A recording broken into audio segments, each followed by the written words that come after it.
کیا جود و کرم ہے، واہ کیا جود و کرم ہے شہ بطحا تیرا، نہیں سنتا ہی نہیں، نہیں سنتا ہی نہیں مانگنے والا تیرا۔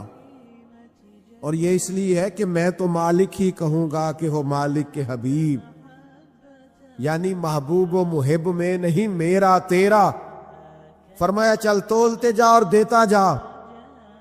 حضرت جابر ابن عبداللہ فرماتے ہیں میں نے اتنی کھجوریں دی کہ قرضہ اتر گیا، اور میں نے نا تھوڑی تھوڑی زیادہ بھی دے دی۔ ایک روایت میں فرماتے ہیں تھوڑی تھوڑی زیادہ بھی دے دی، فرماتے ہیں وہ سارے قرضے اتر گئے، میں واپس آیا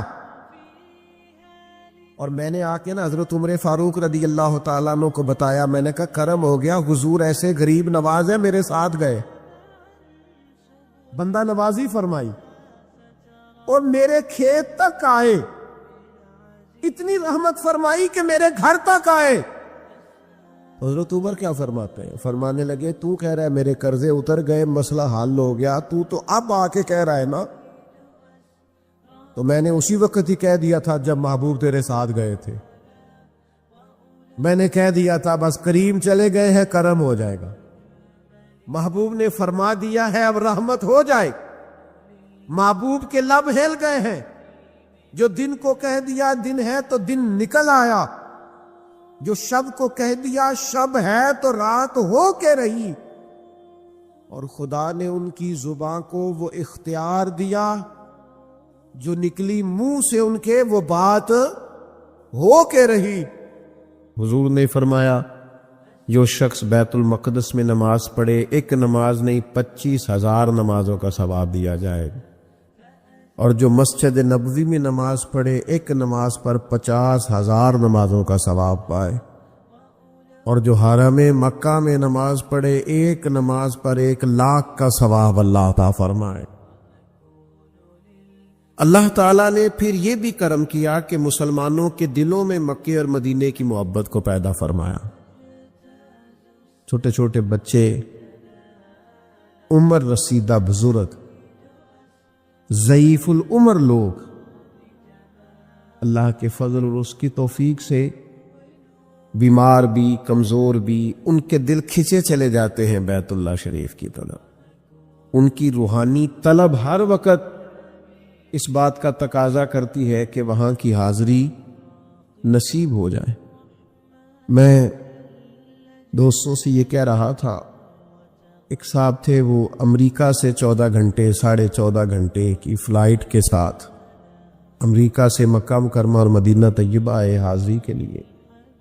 80 سال سے زیادہ عمر تھی، بڑھاپا تھا، پاکستانی تھے، پنجابی تھے، احرام باندھنے کا سٹائل ٹھیک نہیں تھا۔ تو مجھے ایک صاحب نے کہا کہ نن مسئلہ دسو تہاڈا عمرہ نہیں ہویا۔ میں نے کہا یار ہو سکتا ہے ساری کتابیں بھی یہی کہتی ہوں جو آپ کہہ رہے ہیں، اور 80 سال کے بڑھاپے میں 14.5 گھنٹے مسلسل بیٹھ کر اتنی مشقت سہ کے جس کو کریم نے اپنے گھر بلایا ہے، مجھے مشکل لگتا ہے اسے کہہ دوں کہ تیرا عمرہ نہیں ہوا۔ میرے لیے ذرا مشکل ہے یہ مسئلہ بتانا۔ میں یہ بتا سکتا ہوں کہ یہ جو آپ نے احرام باندھا ہے اور یہ جو آپ نے کچھ کیا ہے معاملہ، اس میں یہ والی چیز درست نہیں ہے، پر میں یہ لفظ کہوں کہ تیرا عمر میری، میں کہوں میرے بس کی بات نہیں ہے۔ حضرت فضیل ابن عیاض فرماتے ہیں وہ بلاتا ہی اسے ہے جس کا اس نے قبول فرمانا ہوتا۔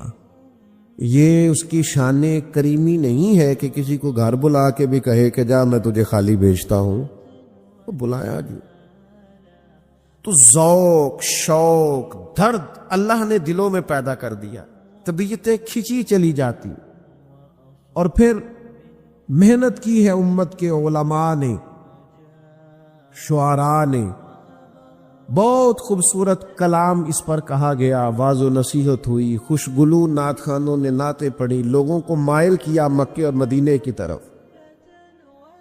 لیکن اب جب لوگ مائل ہو گئے ہیں، کثرت سے حاضری دینے لگ گئے ہیں، اب ہم نے تنقید شروع کر دی۔ اور پھر تنقید بڑی انوکھی ہے.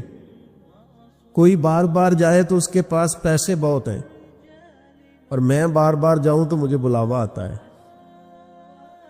کیا خوبصورت تقسیم ہے بھائی، کیا انوکھا فلسفہ ہے.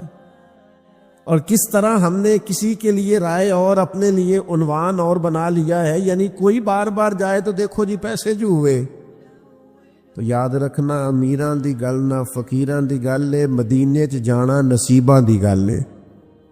ہاں، کئی دولتاں والے رہ جاندے تے مسکین نظارے کردے نے. تو یہ فلسفہ بھی ہمارا درست نہیں ہے کہ ہم تنقید کرنے بیٹھ جائیں. بڑی محنت کی علماء نے، فضائل بیان کیے، خطباء نے، واعظین نے، نعت خوانوں نے، شعراء نے توجہ کرائی. اب لوگوں کے دل مائل ہو گئے. اب ایک بہت بڑی تعداد حرمین کی حاضری دینے لگی ہے. آپ نے اتنی محنت کر کے مائل کیا ہے، اب لوگ جانے لگے ہیں تو ان پر تنقید نہ کریں بلکہ ان کی تربیت کریں. جانے سے پہلے انہیں سمجھائیں، مسائل بتائیں، تربیت دیں. جو کرنے کا کام تھا وہ ہم نہیں کر پا رہے، اور جو ہمیں نہیں کرنا چاہیے تھا وہ ہم کر رہے ہیں. آپ تربیت دیں، آپ لوگوں کو سمجھائیں، لوگوں کو مسائل سے آگاہ کریں، ان کو ٹریننگ دے کر بھیجیں. کوشش کریں کہ لوگ صحیح مسائل سیکھ کر صحیح انداز میں حرمین جائیں. حج اور عمرہ وہ شرعی اصولوں اور ضابطوں اور قاعدے کے مطابق کر کے، لیکن تنقید نہ کریں.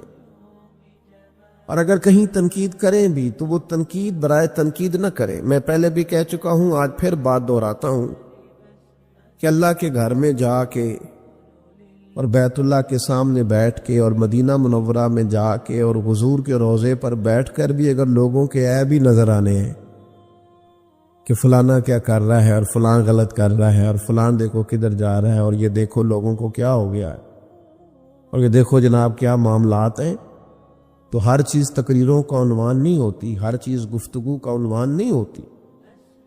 یہ کریم کا کرم ہے کہ لب واہ ہیں، آنکھیں بند ہیں، پھیلی ہیں جھولیاں. کتنی مزے کی بھیک تیرے پاک در کی ہے، اور روزے دے دوالے نے غلاماں دیاں ٹولیاں، ایک پیا سن دے کروڑاں دیاں بولیاں. آپ آزاد کریں لوگوں کو، تنقید نہیں کریں. تیسری گزارش آپ حضرات کی خدمت میں نے یہ عرض کرنی ہے، یہ ضروری نہیں ہے کہ ہر بندے کا ہر سال پھیرا لگے. صلاح الدین ایوبی جیسے دلیر ایک دفعہ بھی نہیں جا سکے. بڑی تعداد ہے علماء کی، مشائخ کی، بزرگوں کی، نہیں جا سکی. اور کون کہتا ہے وہ رہتے ہیں فقط مدینے میں؟ وہ تو رہتے ہیں اپنے عاشقوں کے سینے میں. یہ ہو جاتا ہے. اور کبھی کبھی نئی اسباب پیدا ہوتے جانے کے. نبی کریم علیہ السلام خود تشریف لے گئے، احرام باندھ کر حدیبیہ تک گئے حضور، اور کفار نے کہا نہیں جانے دیں گے. 1400-1500 صحابہ بندے ہوئے احرام کھول کر واپس لوٹ آئے، اور حضور نے فرمایا اللہ اسباب بنائے گا، انشاءاللہ دوبارہ جائیں گے. کوئی ضروری نہیں ہوتا کہ ہر دفعہ ہی پھیرا لگے اور ہر دفعہ ہی چکر بنے، وہاں حاضری ہو نہ ہو. ہمارا دل تو ہر وقت مکے مدینے کے ساتھ جڑا رہنا چاہیے. ہماری خواہش تو ہر وقت ہونی چاہیے، ہماری طلب تو ہر وقت ہونی چاہیے، ہمارے اندر تڑپ تو ہونی چاہیے. وہ جو حدیث پاک میں فرمایا قیامت والے دن کچھ لوگوں نے حج نہیں کیا ہوگا، اس کی برکت سے ہی اللہ تعالیٰ انہیں جنت عطا کرے گا. کیا نہیں ہے، برا فرمائے گا جاؤ تمہیں حج کی برکت سے جنت دی، تو وہ عرض کریں گے مالک ہم تو جا ہی نہیں سکے. تو اللہ فرمائے گا جب حاجی جاتے تھے دل تو تڑپتا تھا نا، دل تڑپتا تھا نا، تو اس تڑپ پر ہی تمہیں اجر دے دیا. تو یاد رکھنے کی بات یہ ہے کہ وہاں کا پیار اپنے سینے میں پیدا کیا جائے، محبت پیدا کی جائے اور دعا مانگی جائے. لیکن یہ کہ اگر کسی کی ہر روز حاضری نہیں ہوتی، ہر سال حاضری نہیں ہوتی، تو کوئی حرج والی بات ہے. یہ تو اسباب ہے. وہ ایک ہمارے بزرگ تھے، کسی وجہ سے انہیں بین کر دیا گیا کہ وہ نہیں جا سکتے. بعض معاملات سیاسی ہوتے ہیں، بعض اور چیزیں ہوتی ہیں. تو امت میں اب اختلافات ہو جو گئے، تو انہیں بین کر دیا گیا۔ اب یہ لوگ اس کو بھی بڑا مسئلہ بنا لیتے ہیں، دیکھو جی فلانے کو جانے نہیں دیا جاتا۔ تو میں کہتا ہوں اللہ کے بندے، وہاں تو حضور کو بھی نہیں ایک دفعہ جانے دیا گیا تھا، تو معاذ اللہ یہ نہ قبول ہونے کی علامت ہے؟ کوئی کیسی بات کرتے ہیں لوگ۔ نہیں جانے دیا تھا، مکے والوں نے کہا نہیں آنے دیتے آپ کو، سرکار واپس لوٹ آئے صحابہ سمیت۔ تو اتنا شدت نہیں کریں آپ، تو بعض سیاسی معاملات ہوتے ہیں اور بعض دفعہ پالیسی ہوتی ہے بعض لوگوں کی۔ آپ بہت سارا ممالک آپ کو ویزا بھی جاری کرتے ہیں، لیکن جب آپ کی انٹری ہونے لگتی ہے، پوچھ لیجئے گا دوستوں سے، وہ جاری کیے ہوئے ویزے پر بندے کو واپس بھیج دیتے ہیں، کہتے جاؤ۔ تو ایک بزرگ تھے کوئی، ان پر بین ہو گیا، مکے مدینے نہیں جا سکتے۔ تو بعض لوگ بال کی کھال اتارنے کے عادی ہوتے ہیں، تو کچھ صحافی نے انہیں پوچھ لیا کہ مولانا سنا ہے آپ پر پابندی ہے؟ تو انہوں نے کہا یار سیاسی معاملہ حل ہو جائے گا۔ پھر کہا نہیں آپ تو بڑے عاشق رسول ہے، تو آپ پر بھی پابندی ہے۔ کہا یار سیاسی مسئلہ ہے، تمہیں کہا جناب آپ پر حضور کے پاس جانے پر پابندی ہے؟ تو مولانا بول پڑے، کہنے لگے چل پھر اگر تو نہیں نہ باز آتا تو میرے ہی وہاں جانے پر پابندی ہے، حضور کے پاکستان آنے پر تو کوئی پابندی نہیں ہے۔ اس لیے کچھ چیزیں ایسی ہیں جس پر ہمیں متوجہ ہونے کی ضرورت ہے، کچھ چیزیں ایسی ہیں جس پر ہمیں غور کرنے کی حاجت ہے۔ بعض لوگ جو ان کی طبیعت چاہتی ہے سو کہہ دیتے ہیں۔ تو مکہ شریف کا اور مدینہ منورہ کا میں الحمدللہ حاضر تھا، میری مجبوری ہے، اب میں سب کو بتا کے نہیں جا سکتا۔ ایک تو جیسے جیسے پیار کرنے والے بڑھتے ہیں آزمائشیں بھی بڑھ جاتی ہیں، میرے لیے کچھ مشکل ہوتا ہے، پھر میں یہ کوئی اتفاقیہ بات ہے کہ کچھ 4 ویڈیوز میری لوگ دیکھ لیتے ہیں ادھر ادھر، تو جو بندہ کیمروں کے اندر آ جاتا ہے وہ پھر بعض اوقات عام دنیا میں مشکل ہو جاتا ہے اس کا گھومنا۔ ہمارے لیے بھی کچھ مشکلات زیادہ بڑھ گئی ہیں۔ تو ویسے بھی آپ کو پتہ ہے، اب اور کسی کو کچھ آتا ہو نہ آتا ہو، فوٹو کھینچنی تو سب کو آتی ہے نا، سٹیٹس لگانا تو سب کو آتا ہے نا، اور خیر سے آئی ڈی چلانی تو سب کو آتی ہے نا۔ اور اب تو لوگ اور کوئی کام کرے نہ کرے یہ ذرا تھوڑا پابندی سے کرتے ہیں۔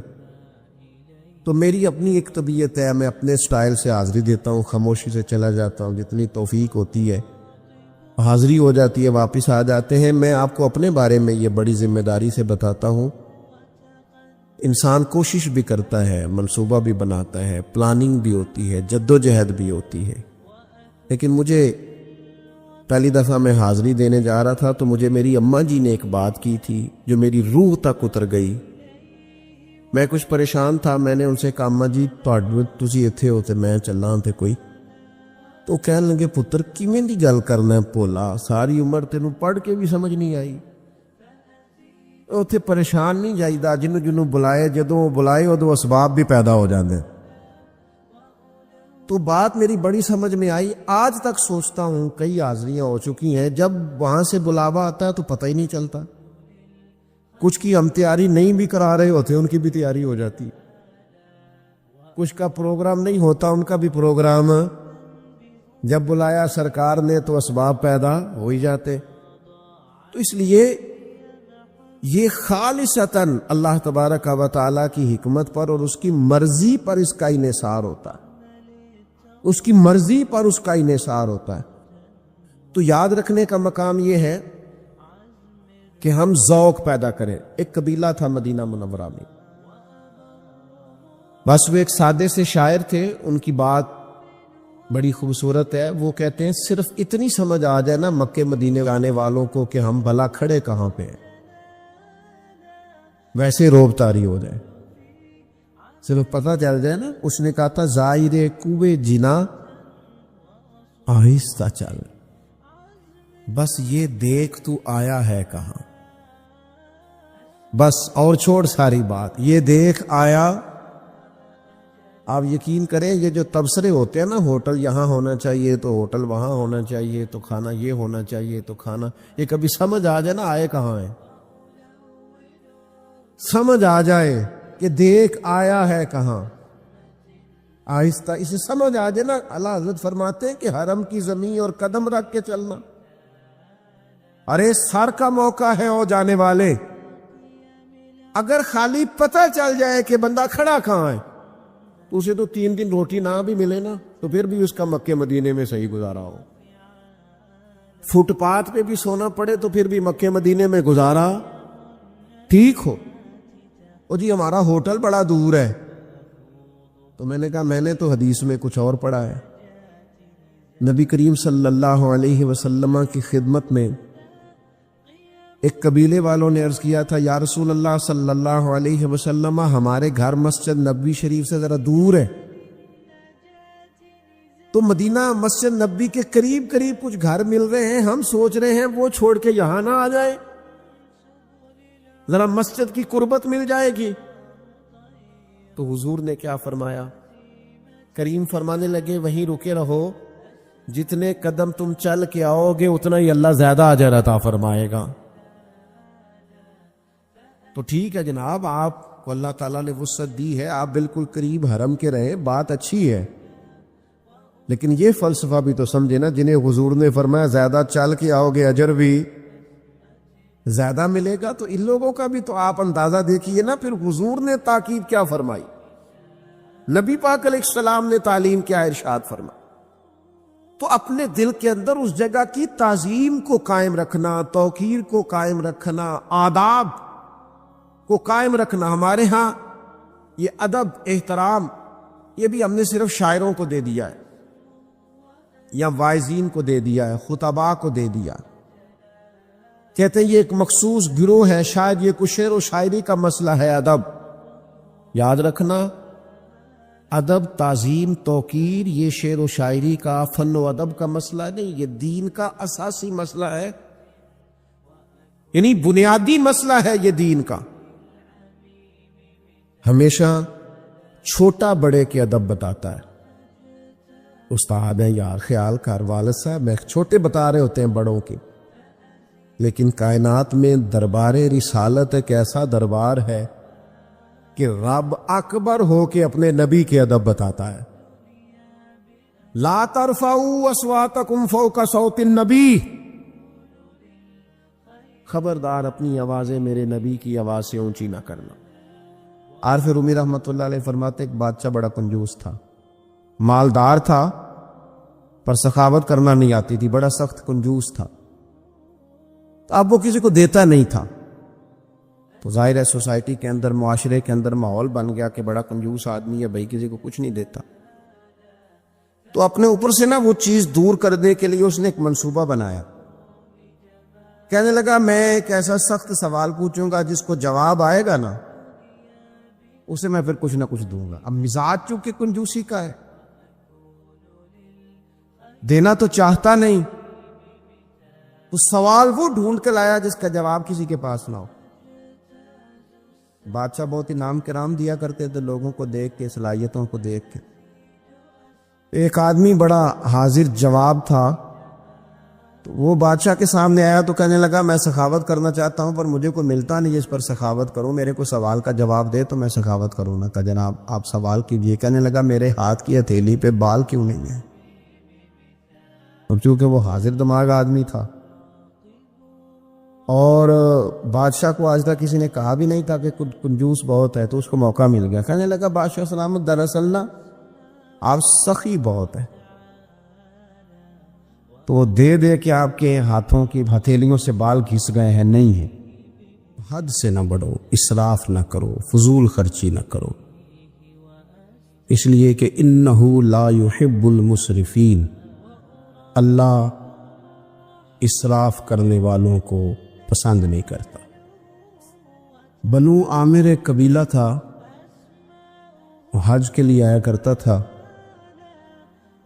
دور جاہلیت میں بھی لوگ حج کرتے تھے، اگرچہ اپنے طریقوں پر کرتے تھے۔ وہ قبیلے کے لوگ حج کے لیے آتے تو وہ بہت کم کھانا کھاتے، جب حج پہ آتے بہت تھوڑا، گوشت اور چکنائی تو بالکل استعمال ہی نہیں کرتے تھے۔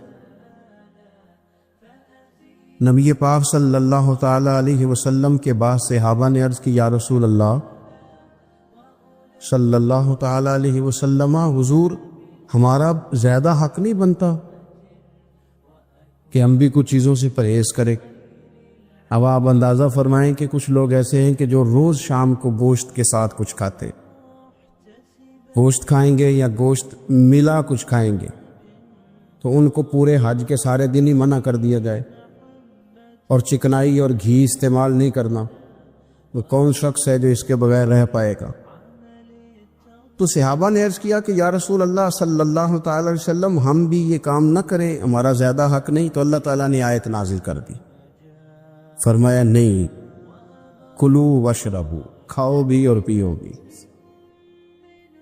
بس ولا تسرفو، حد سے نہ بڑھنا، اسراف نہ کرنا، فضول خرچی نہ کرنا، جو بھی کھاؤ پیو حد میں رہ کے۔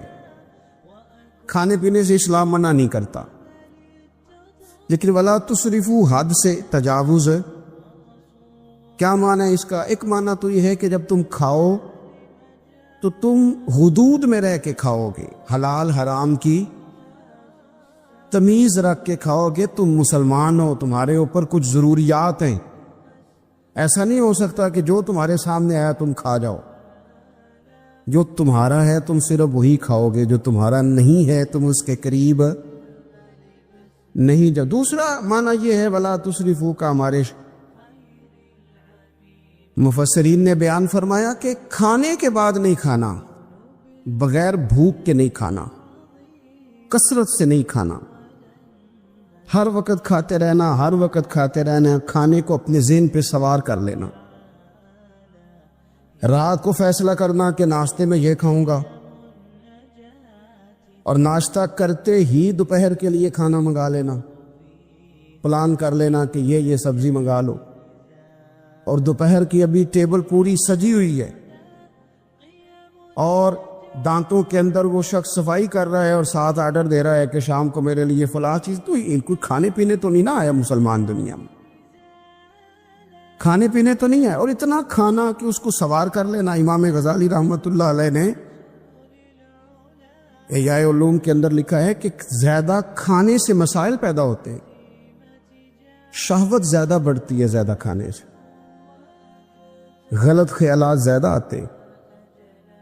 اس لیے صحیح حدیث میں موجود ہے، نبی پاک صلی اللہ علیہ وسلم نے جوانوں سے فرمایا تھا کہ اے جوانوں کے گروہ، یا نکاح کر لو، اور اگر طاقت نہیں رکھتے تو روزے رکھا کرو، اس لیے کہ فاقہ شہوت کو کم کرتا ہے، کم کرتا ہے برے خیالات کو، یہ ایک کمزوری لاتا ہے تھوڑی سی انسان کے جسم میں، تو خیالات کم ہوتے، اور پھر جب آپ اپنا پیٹ بھر لیتے ہیں، ایک تو آپ سست ہو جاتے ہیں، نیند غلبہ کرتی ہے، غلبہ نیند کا بندے کو غافل کرتا ہے۔ کیسے میں بتاؤں یہ بات، کیسے بتاؤں کہ بہت سارے پکے نمازی بھی فجر نہیں پڑھتے، سوائے اس کے کہ خواب بہت لیا ہے، اور وہ نیند کے غلبے نے صبح اٹھنے نہیں دیا، غفلت پیدا ہوتی ہے، شہوت پیدا ہوتی ہے، اور جب آپ کا ذوق بن جاتا ہے زیادہ کھانے کا، پھر آپ کی ذہن کی مشقت بڑھ جاتی ہے، آپ پھر زیادہ کوشش کرتے ہیں، سکون زندگی میں ختم ہو جاتا ہے، پھر یہ بھی کمانا ہے، وہ بھی کمانا ہے، یہ بھی کرنا ہے، خواہشات بڑھتی ہیں، آپ کا معاملہ آگے کی طرف نکل جاتا ہے۔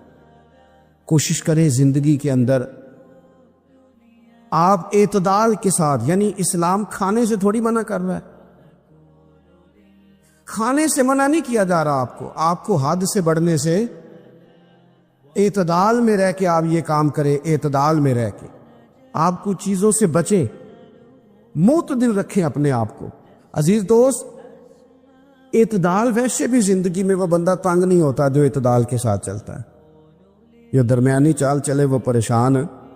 بہت زیادہ کھانا کھانے کا رواج آ گیا ہے، اور پھر یہ کہ کچھ چیزیں بطور فیشن کے بھی، یعنی لوگ کہتے ہیں برگر کا اور پیزے کا رواج بہت زیادہ ہے، میرا ذاتی اس میں رائے یہ ہے کہ بہت سارے لوگ ہیں جو پیزے برگر کو آج بھی پسند نہیں کرتے، لیکن مصیبت یہ ہے کہ یہ کھانا فیشن ہے، کہ نہیں کھائیں گے تو لوگ ہمیں امیر کیسے کہیں گے، نہیں کھائیں گے تو لوگ پڑھا لکھا کیسے کہیں گے، جدید دنیا کا بندہ کیسے مانے گے اگر نہیں کھائیں گے۔ نہ کریں ایسا، سادی غذا کھائیں اور بہت زیادہ کھانا کھانے سے اپنے آپ کو بچائیں۔ نبی پاک صلی اللہ تعالی علیہ وسلم خزانوں کے مالک ہیں، خزانوں کے، لیکن حضور نے نا فقر اختیار کیا، تھوڑا کھایا۔ یہ حدیث کبھی دل کی تختی پہ لکھ لے تو کام آئے گی۔ یعنی کون سا ایسا گھر ہے جس میں شام کو روٹی نہ پکے تو قیامت نہ کھڑی ہو؟ عورتیں احتجاج نہ کر دیں، بلکہ روٹی نہ پکنا تو دور کی بات ہے، بچوں کی مرضی کی نہ پکی ہو تو وہ چیزیں توڑتے ہیں۔ لیکن قربان جائیں، ادھر دیکھو نا، کچھ ہمارے اوپر ہمارے دین کی بھی تو ذمہ داریاں ہیں نا۔ ہم نبی پاک سے محبت کرنے والے ہیں، کچھ سرور کائنات کی غلامی کے بھی تو قرض ہیں نا ہمارے ذمہ۔ میرے نبی پاک صلی اللہ علیہ وسلم کی پیاری زوجہ ام المومنین عائشہ صدیقہ رضی اللہ تعالیٰ عنہ فرماتی ہیں، مدینہ شریف آنے سے لے کر حضور کے وصال ظاہری تک کبھی ایسا نہیں ہوا کہ ہم نے 3 دن تک مسلسل پیٹ بھر کے گندم کی روٹی کھائی ہو۔ 10 سالوں میں کبھی ایسا۔ یہ بھی تو دین ہے نا، یہ بھی تو بھائی دین ہے کہ صرف نعرے لگانا ہی دین ہے، کہ صرف وہ یہ کہنا ہی دین ہے کہ جناب میٹھا کھا لو، کھانے کے درمیان سنت ہے، مسواک کر لو سنت ہے۔ یہ بھی تو سنت ہے کہ مسلسل 3 دن تک حضور نے پیٹ بھر کے کھانا نہیں کھایا۔ کوئی مجبور ہے اس کے لیے؟ حضور مجبور ہے نبی پاک صلی اللہ علیہ وسلم اس کے لیے؟ یہ حضور کی چاہت ہے، تھوڑا کھانا کھایا جائے، کم پہ گزارا کیا جائے اور سادہ غذا کو استعمال کیا جائے۔ کوئی کام نہیں کر پاتے ہمارے بچے، روٹی کھاتے ہیں مرضی کی، ثقیل غذا کھاتے ہیں جو ہضم مشکل سے ہوتی ہے، اور پھر کھاتے ہی فوراً موبائل لے کے وہ لیٹ جاتے ہیں۔ تو وجود کے اندر وہ صلاحیت ہی نہیں ہے کہ آگے بڑھ کے کوئی کام کر سکے۔ میرے نبی پاک علیہ السلام نے فرمایا کہ ہر چیز کی زکوٰۃ ہوتی ہے۔ ابن ماجہ میں یہ حدیث آپ کو ملے گی، ہر چیز کی زکوٰۃ ہوتی ہے۔ زکوٰۃ کا معنی پاک کرنے والی چیز۔ جب آپ زکوٰۃ دیتے ہیں تو زکوٰۃ آپ کے مال کو پاک کر دیتی ہے۔ فرمایا ہر چیز کی کوئی زکوٰۃ ہوتی ہے، اور فرمایا یہ جو تمہارا جسم ہے نا، اس کی زکوٰۃ روزہ ہے، روزہ اس کی زکوٰۃ ہے۔ گویا جب تم روزہ رکھتے ہو، حدیث ہمیں بتاتی ہے کہ پھر ہم اپنے آپ کو پاک کر لیتے ہیں۔ یہ بھوک وجود کو پاک کرتی ہے، آپ کے ذہن کو۔ یہ جس بندے میں بڑی صلاحیت ہے نا کام کرنے کی، وہ روٹی بہت زیادہ کھاتا ہے تو پردہ پڑ جاتا ہے، کر ہی نہیں پاتے کچھ۔ اور کھانے کے معاملے میں دیکھتا ہوں کہ شدت، میرا خیال ہے کہ شادی کے ولیمے میں جو گوشت پکتا ہے اس کے علاوہ بھی تو گوشت ہمیں ملتا ہی ہے نا، لیکن بعض لوگوں کو دیکھا جاتا ہے کہ وہ اتنا سالن ڈال لیتے ہیں کہ شاید ان کا خیال ہوتا ہے کہ آخری روٹی ہے، راج کے کھا لے، اس کے بعد شاید چھٹی ہے تیری۔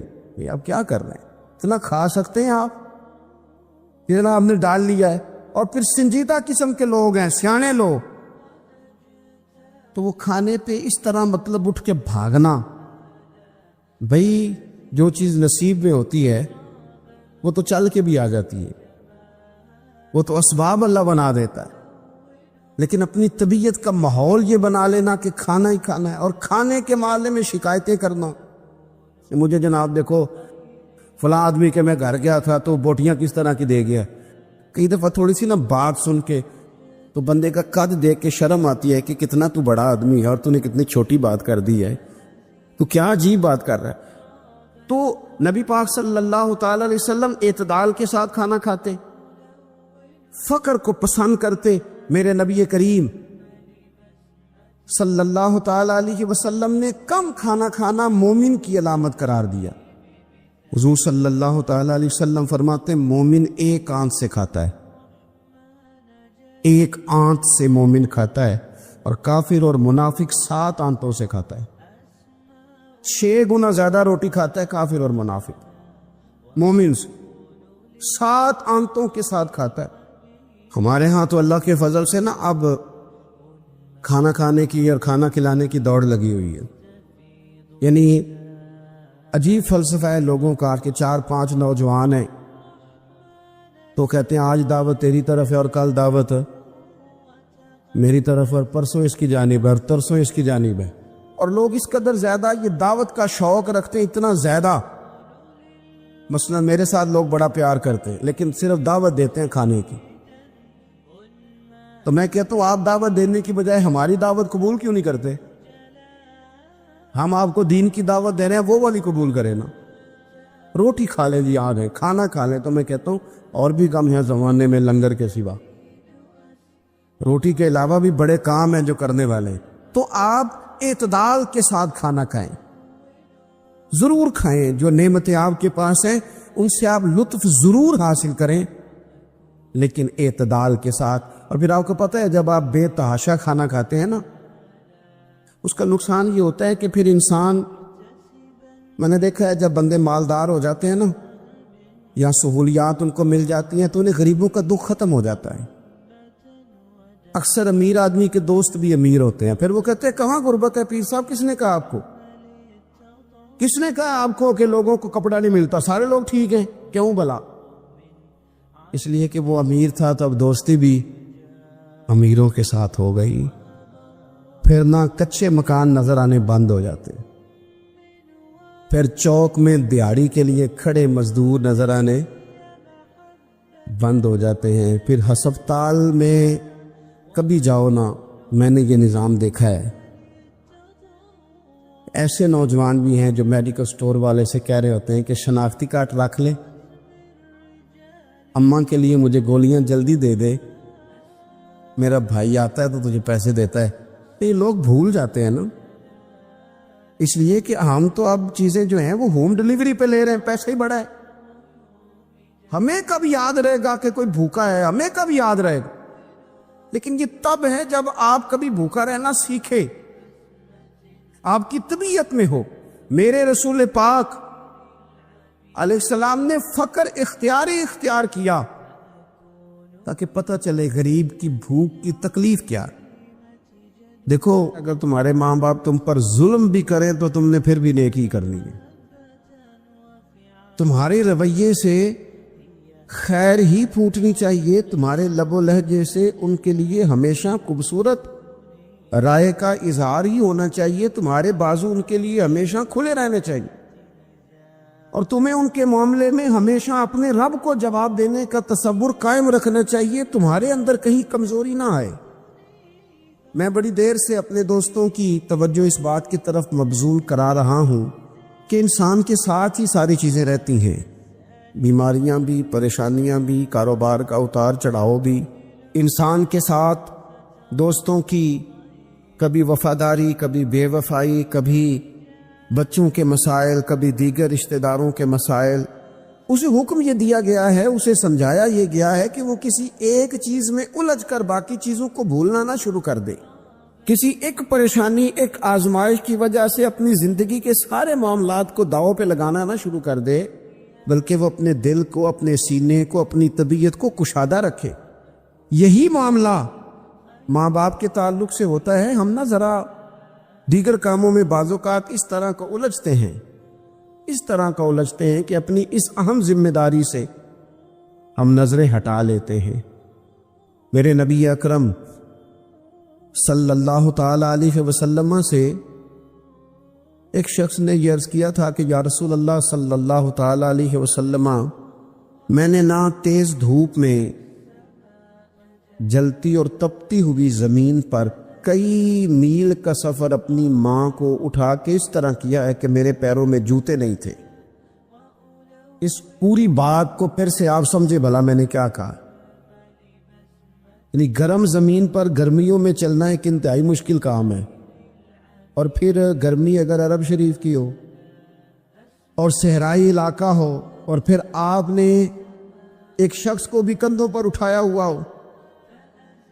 یا رسول اللہ صلی اللہ تعالی علیہ وسلم، گرم موسم میں گرم ریت پر ننگے پاؤں ماں کو اٹھا کر میں نے میلوں کا سفر کیا ہے. خدا را میری بات کو تقریر نہ سمجھنا، یہ ایک غلام نے اپنے نبی سے سوال کیا ہے. اس سوال کی لذت کو محسوس کریں اور پھر جواب کا حسن ملاحظہ کریں.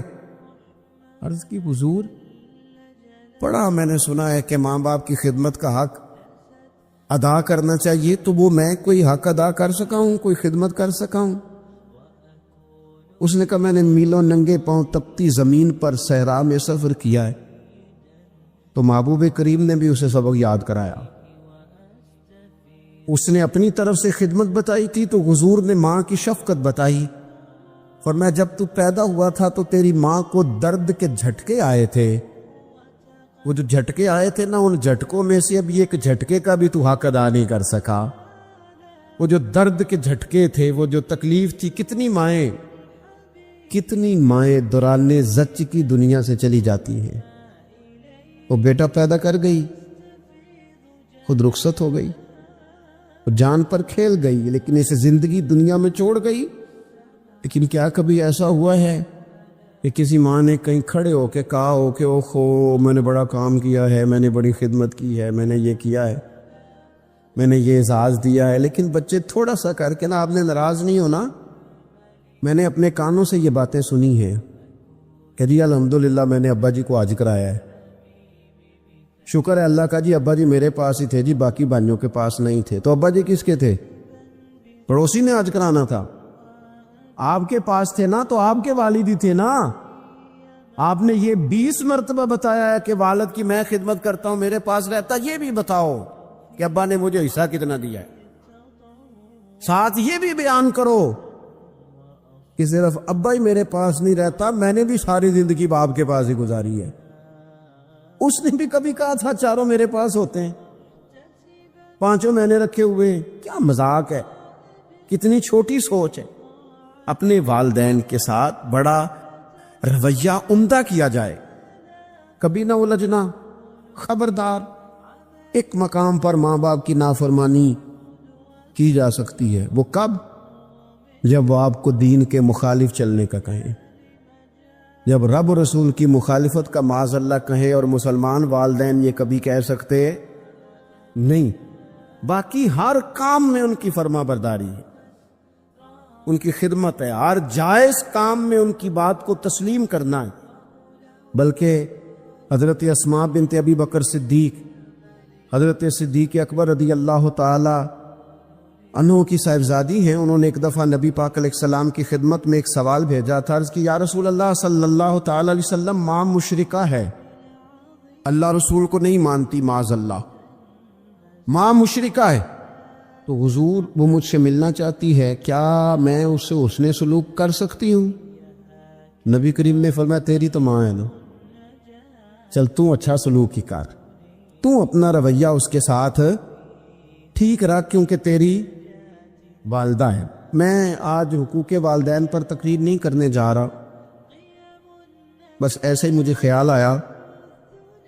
میں ایک دوست نے ایک سوال پوچھا ہے، مجھے اچھا لگا ان کا بات پوچھنا۔ انہوں نے یہ پوچھا ہے کہ اگر کسی شخص کے والدین دنیا سے چلے جائیں اور جانے کے بعد اسے احساس ہو کہ مجھ سے بڑی غلطیاں ہو گئیں، اسے احساس ہو کہ بڑی کوتاہیاں ہو گئیں، بڑی جگہوں پہ میں بھول گیا۔ بہت سارے لوگوں کو پچھتاوا ہوتا ہے کہ یار بڑی چیزیں تھی جو ہم کر سکتے تھے پر ہم سے نہیں ہو سکیں۔ انہوں نے پوچھا جی کوئی اب بھی کوئی اس کا حل ہے؟ تو میں نے کہا ہے نا،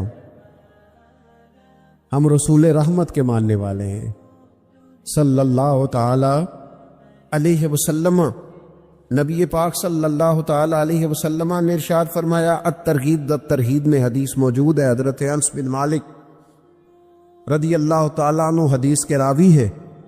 اللہ کے پیارے حبیب علیہ الصلوۃ والسلام نے فرمایا، جس بندے کے والدین یا دونوں میں سے کوئی ایک انتقال کر جائے اور وہ معاذ اللہ ان کا نافرمان ہو، تو فرمایا پھر ان کے لیے دعا کرتا رہے، استغفار کرتا رہے، کرتا رہے، کرتا رہے، کرتا رہے، امید ہے اللہ اسے نیکوکاروں میں لکھ دے گا، وہ فرما برداروں میں آ جائے گا۔ شرط یہ ہے کہ وہ ان کے لیے استغفار کرے، دعائے مغفرت کرے۔ اب ان کے لیے وہ اب ہی شروع کر دے ان کو یاد کرنا، اب ہی اس مقام پر آ جائے، ابھی کچھ سوچ لے، تو اللہ تعالیٰ کی بارگاہ سے کرم کی امید ہے کہ اللہ اس نے جو زندگی میں اس سے غلطیاں ہو گئی، رب اس کی ان غلطیوں کو معاف کر دے گا، روز استغفار کرے۔ ایک دوست نے مجھ سے ایک دفعہ پوچھا تھا کہ حضرت صاحب والدین چلے گئے ہیں، ان کے لیے کیا کروں؟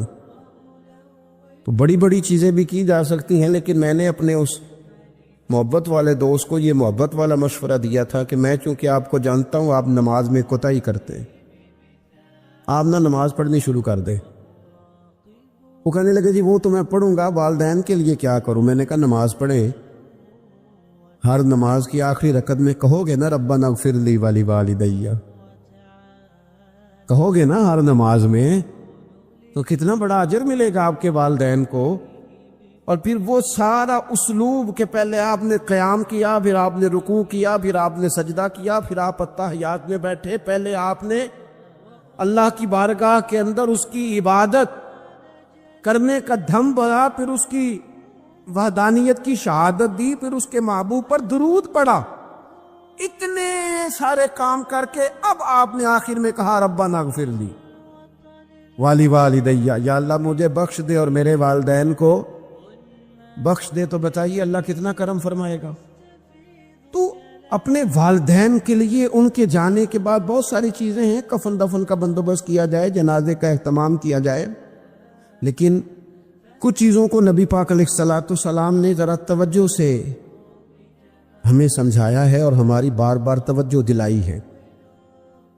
ایک شخص نے عرض کیا تھا یا رسول اللہ صلی اللہ تعالی علیہ وآلہ وسلم کہ میرے والدین دنیا سے چلے گئے ہیں، تو کیا اب بھی میں ان کے ساتھ کوئی بھلائی کر سکتا ہوں؟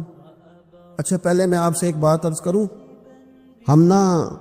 ہمیں موقع ملتا ہے ختمات شریف پہ جانے کا، ایصال ثواب کی مجالس میں حاضری کا، اور پھر اللہ تعالیٰ یہ بھی موقع دیتا ہے کہ بعض اوقات مسلمانوں کے لیے دعا کرتے ہیں، اور ہمارے ذمے لگا دیا جاتا ہے کہ جناب اتنا ایصال ثواب کرنے کے لیے اہتمام کیا گیا ہے تو یہ آپ کر دیں۔ تو ہم پتہ کیا کرتے ہیں، ہم کہتے ہیں کہ جناب جانے والے کا نام بتاؤ، وہ نام بتاتے ہیں تو ہم فلاں بن فلاں کہہ کے جو نام بتایا جاتا ہے ان کے لیے دعا کر دیتے ہیں۔ لیکن جب والدین کے لیے دعا کرتے ہیں پھر نام تو نہیں نہ لیتے، پھر کیا کہتے ہیں یا اللہ میرے والد کو بخش دے، میری والدہ کی مغفرت ہے۔ اس کا مطلب ہے وہ دنیا سے چلے گئے، آج بھی ماں باپ ہیں، وہ رخصت ہوئے، انہوں نے پردہ کیا، ان کی روح کا رشتہ ٹوٹا ہے، پر تیرا رشتہ ان کے ساتھ آج بھی قائم ہے۔ تیرا تعلق ان سے ٹوٹ سکتا، وہ تیرا تعلق، میں نے ایک دفعہ پہلے بھی کہا تھا، میرا بیٹا شاید قد میں مجھ سے تھوڑا اونچا ہو گیا ہو، اور اللہ تعالیٰ نے مجھے بڑے محبت والے سنگی دیے، میں نے اپنی حیثیت اہمیت سے بڑھ کر دنیا میں محبت پائی، لیکن میں نے اپنی زندگی میں سب سے زیادہ اپنے والد کی کمی محسوس کی، میں بڑی محسوس کی۔ ابھی بھی کبھی کبھی سوچتا ہوں کہ کچھ باتیں صرف ان سے ہو سکتی ہیں، کسی اور سے نہیں ہو سکتی۔ کبھی کبھی محسوس ہوتا ہے کہ ان کے دامن کے اندر ٹھنڈ کے موقع پر نگ ملتا تھا، اور گرمی کے موقع پر ٹھنڈی ہوا آتی تھی۔ یہ خاص انہی لوگوں کا وطیرہ، یہ انہی کا خاصہ ہے۔ پتہ نہیں اللہ نے کس طرح ان لوگوں کو بنایا ہے اور کس طرح کا یہ رشتہ بنایا۔ تو نبی اکرم صلی اللہ تعالی علیہ وسلم کی خدمت عالی مرتبت میں عرض کیا، صحابی نے سنن ابو داؤد شریف میں حدیث ہے، عرض کی یا رسول اللہ صلی اللہ تعالی علیہ وسلم میرے والدین چلے گئے تو کیا میں ان کے جانے کے بعد بھی ان کے لیے کچھ کر سکتا ہوں؟ تو نبی پاک نے 5 باتیں ارشاد فرمائیں۔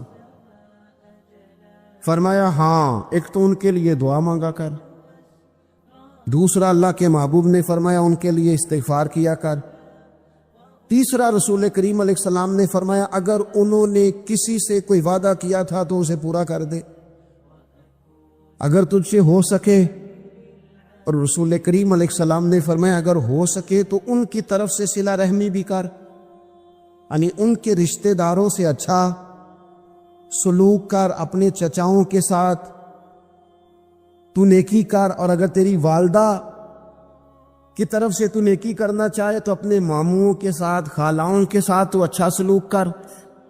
اور پھر 5ویں نمبر پر محبوب نے فرمایا اپنے والد کے دوستوں کی تعظیم کر، ان کے لیے تیرے دل میں اچھے جذبات ہو، تو اکرام کر دوستوں کا.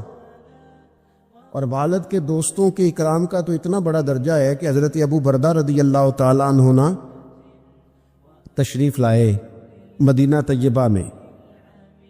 حضرت ابو بردہ مدینہ طیبہ میں تشریف لائے تو حضرت عبداللہ ابن عمر رضی اللہ تعالیٰ عنہ ان سے ملنے پہنچ گئے فٹافٹی. مصروف آدمی تھے حضرت عبداللہ ابن عمر، بہت بڑے مفتی تھے، لوگ ہر وقت مسائل پوچھتے تھے، حج کے سب سے زیادہ مسائل انہی کو آتے تھے، اور صحابہ میں ایک بہت بڑا مقام رکھتے تھے. حضرت عبداللہ ابن عمر فوراً حضرت ابو بردہ رضی اللہ تعالیٰ عنہ سے ملاقات کے لیے پہنچے، اور پہنچتے ہی فرمانے لگے آپ کو پتہ ہے میں آپ سے کیوں ملنے آیا ہوں؟ حضرت ابو بردہ کہنے لگے میں تو خود بڑا حیران ہوں کہ آپ ایک مصروف آدمی اور آپ ٹائم نکال کر کے میرے پاس تشریف لائے. فرمانے لگے اس لیے آیا ہوں کہ میرے والد آپ کے والد کے دوست تھے، حضرت فاروق اعظم کے دوست تھے آپ کے والد. اور یہ صحیح ابن حبان میں یہ لفظ موجود ہے.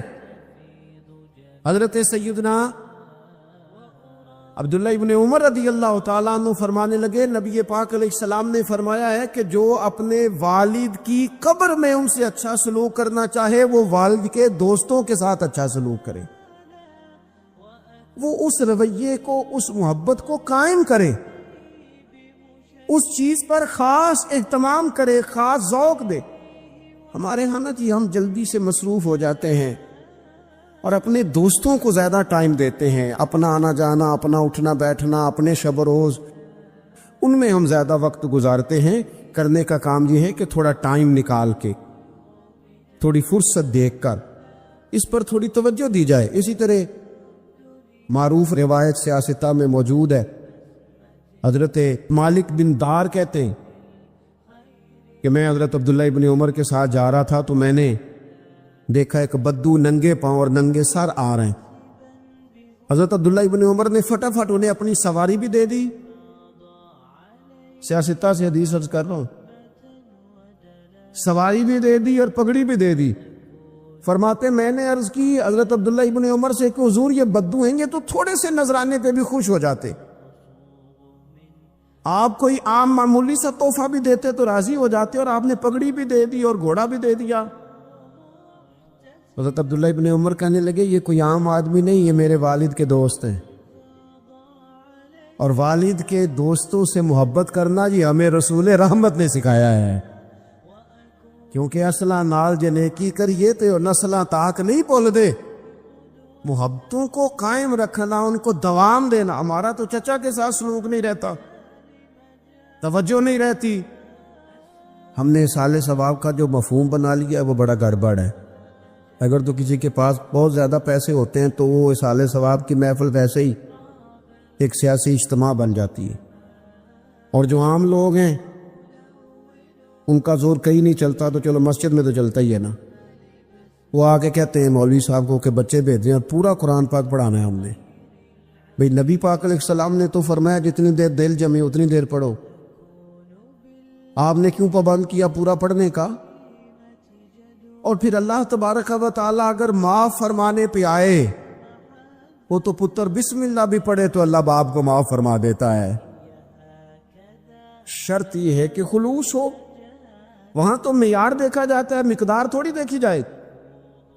تو اصال ثواب تو یہ ہے کہ آپ ضرورت دیکھیں کس چیز کی ہے. ہمارے ہاں منوں کے حساب سے کھانے پک جاتے ہیں، بڑی بڑی لمبی دعوتیں ہوتی ہیں، بڑا کچھ ہوتا ہے، لیکن جو ضرورت ہوتی ہے، ضرورت کو ہم نہیں دیکھتے. اگر آپ کوئی اور کام ضرورت کا کرا دے نا، کروڑوں روپے آپ نے لگا دیا ختمات پہ اور فلاں پہ، اور جس قبرستان میں آپ نے والد کو دفن کیا اس میں تو غریبوں کے لیے مزید جگہ ہی نہیں دفن کرنے کی، تو یہ اچھا اصال ثواب نہیں تھا کہ قبرستان کی جگہ بڑھائی جاتی. یہ اچھا اصال ثواب